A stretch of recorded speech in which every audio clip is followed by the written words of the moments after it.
Outside the steps of San Diego's Hall of Justice, advocates continue to demand accountability for the in-custody deaths that have seen an uptick this year. Another month of more in-custody deaths, and even now disputes about how many people have died in jail, 17, 18, 19.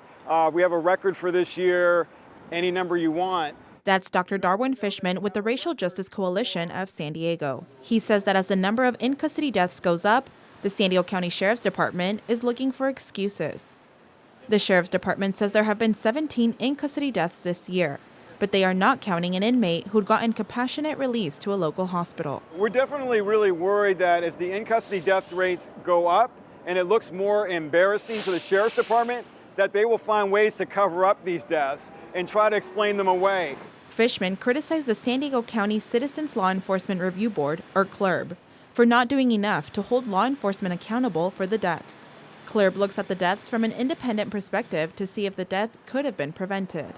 We had a history of not being timely and dropping the ball, quite frankly, several years ago. Paul Parker is the executive officer of CLRB.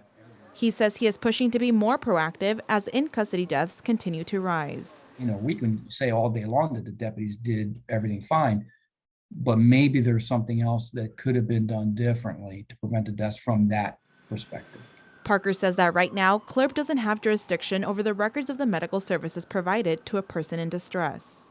We're really only getting half of the story, right? We really can't look to see if the medical services providers did what they were supposed to do, acted in a timely fashion, administered the correct medications, took the proper steps when identifying a medical situation. He is advocating for access to the medical service records, as well as cracking down on drugs getting into jail facilities.